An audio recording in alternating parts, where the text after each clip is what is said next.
bersama saya, kita akan membahas mengenai manajemen pendidikan dasar, menengah, dan tinggi.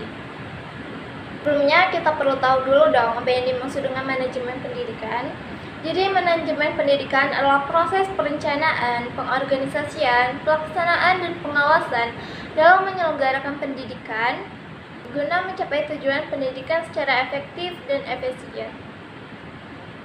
Yang pertama itu ada pendidikan dasar. Pendidikan dasar adalah pendidikan awal yang memberikan keterampilan dasar seperti membaca, menulis, dan berhitung. Contohnya FD atau MI. Pendidikan menengah adalah pendidikan lanjutan setelah pendidikan dasar, bertujuan untuk memperluas wawasan akademik atau vokasi. Contohnya SMP atau MTS, SMA atau dan SMK.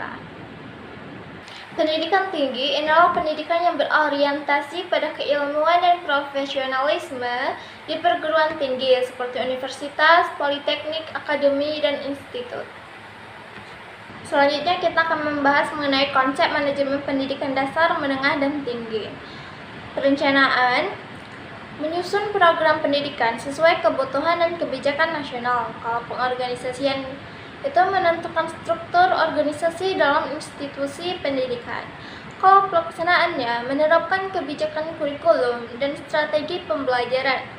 Evaluasi dari ketiganya yaitu mengukur keberhasilan program pendidikan dan melakukan perbaikan. Tujuan manajemen pendidikan. Yang pertama itu ada pendidikan dasar, memberikan keterampilan dasar bagi siswa, membangun karakter dan moral, menyiapkan siswa untuk pendidikan menengah. Kalau pendidikan menengah tujuannya memperdalam pengetahuan akademik dan kejuruan, menyiapkan siswa untuk dunia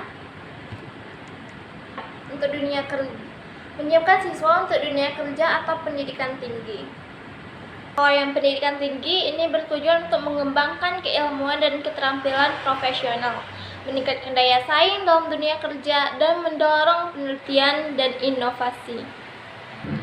Perbedaan manajemen pendidikan dasar, menengah, dan tinggi. Kalau dari tujuan, pendidikan dasar bertujuan memberikan keterampilan dasar serta membentuk karakter. Pendidikan menengah mempersiapkan siswa secara akademik atau vokasi agar siap melanjutkan pendidikan atau masuk dunia kerja. Dan pendidikan tinggi berfokus pada pengembangan profesionalisme, penelitian, dan inovasi. Berdasarkan kurikulum dasar menggunakan kurikulum yang menekankan keterampilan dasar. Kalau pendidikan menengah menerapkan kurikulum akademik atau vokasi sesuai bidang. Dan terakhir, pendidikan tinggi berbasis riset dan profesionalisme, menyesuaikan kebutuhan industri dan akademik. Berdasarkan pengelolaan, pendidikan dasar dikelola oleh Dinas Pendidikan Kabupaten atau Kota. Pendidikan menengah dikelola oleh Dinas Pendidikan Provinsi, dan pendidikan tinggi memiliki otonomi akademik yang lebih besar di bawah Kemendikbudristek. Kesimpulannya, manajemen pendidikan di setiap jenjang memiliki pendekatan yang berbeda sesuai dengan tingkat perkembangan siswa.